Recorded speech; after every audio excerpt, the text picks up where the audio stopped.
दोस्तों, मैं आपको बताने जा रहा हूं एक ऐसी क्राइम न्यूज़ जो राजस्थान के अलवर से सामने आई है। कहानी में एक पत्नी है, एक पति है। पत्नी का एक प्रेमी है और पत्नी के 3 बच्चे हैं। यानी इस कहानी में 6 किरदार हैं, जिन 6 किरदारों में से मात्र इस पूरी क्राइम न्यूज़ में 3 लोगों ने अपना किरदार निभाया है। वो 3 किरदार कौन है, वो 3 लोग कौन हैं, उनके बीच क्या संबंध थे, क्या क्या उन लोगों के बीच में हुआ, ऐसा क्या हुआ कि पत्नी ने प्रेमी के साथ मिलकर अपने ही पति को एक नीले ड्रम में मौत के घाट उतार दिया। हर एक जानकारी को बताएंगे, हर एक पॉइंट से, हर एक एंगल से बताएंगे। वीडियो को अंत तक देखना, पूरा देखना। नमस्कार, मेरा नाम है अमन कुशवाहा और आप देख रहे हैं अमन India YouTube news channel.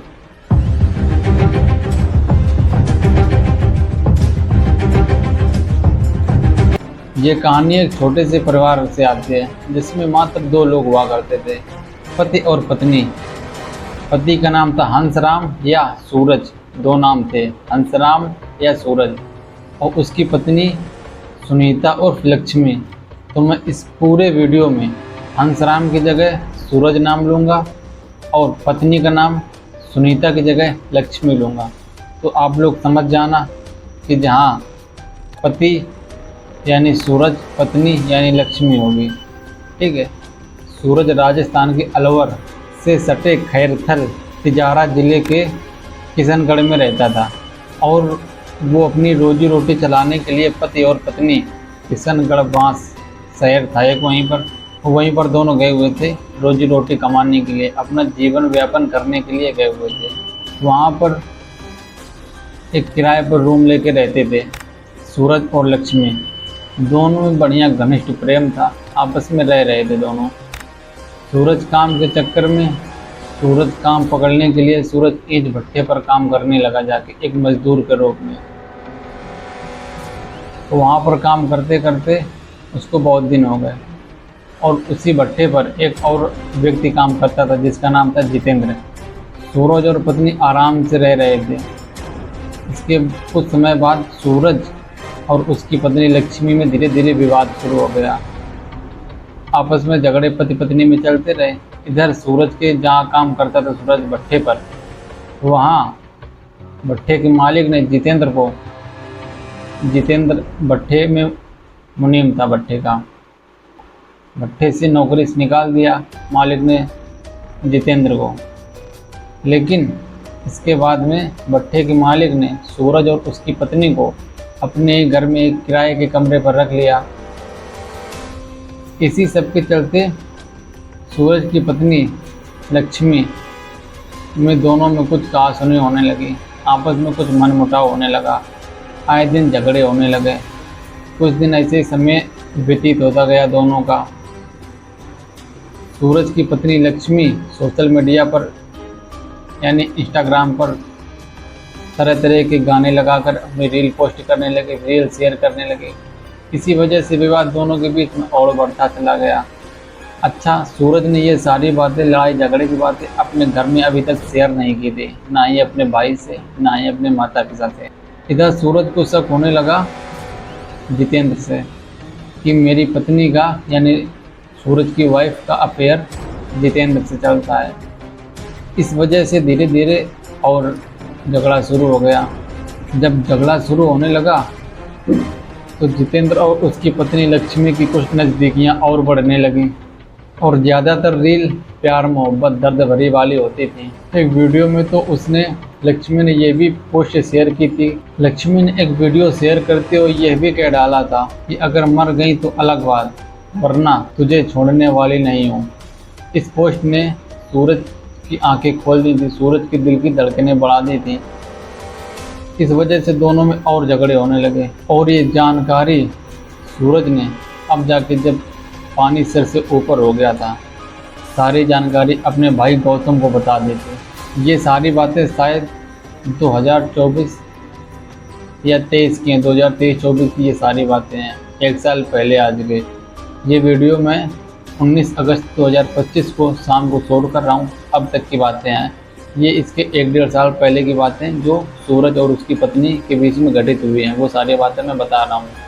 Rajasthan की ये घटना है जो वीडियो में पहले ही आप लोगों को बता चुका हूँ। सूरज ने अपने भाई गौतम को एक एक करके सारी बातें बता डाली, यहाँ तक कि जितेंद्र के बारे में भी उसने सारी बातें बता डाली।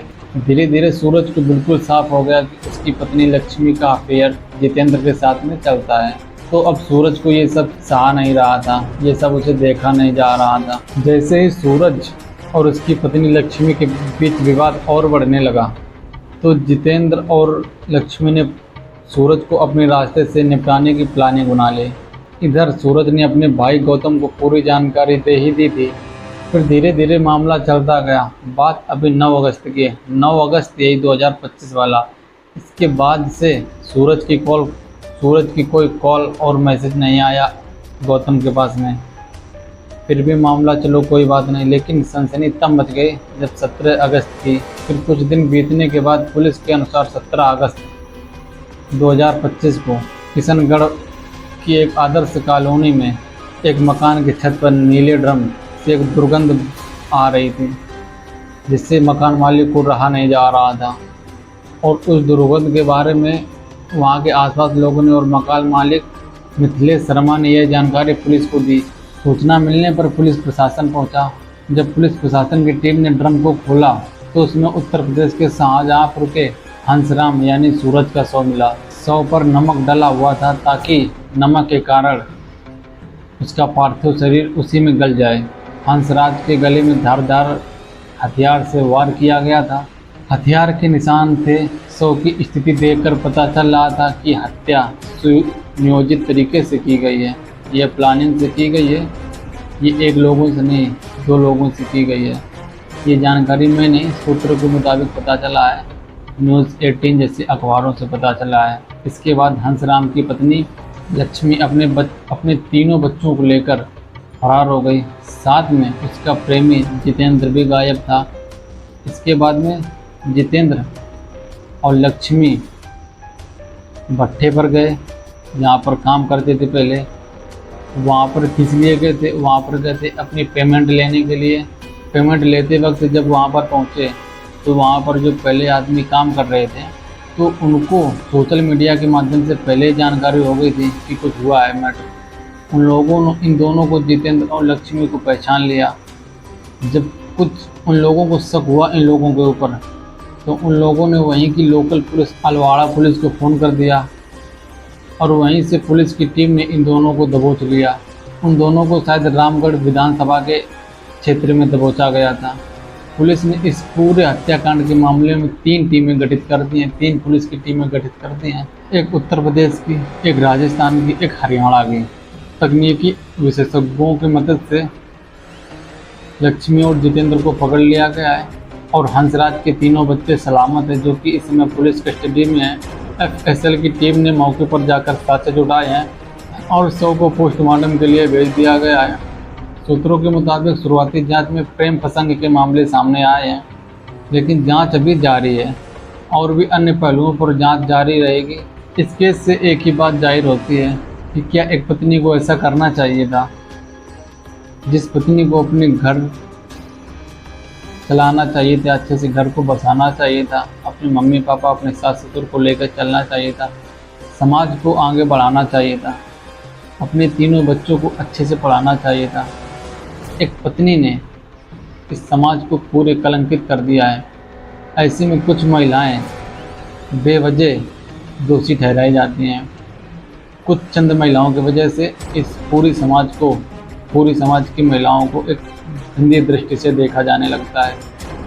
इस केस की तुलना मेरठ कांड से की जा रही है, क्योंकि वहाँ पर भी पत्नी ने अपने पति को प्रेमी के साथ मिलकर नीले ड्रम में दफना दिया था।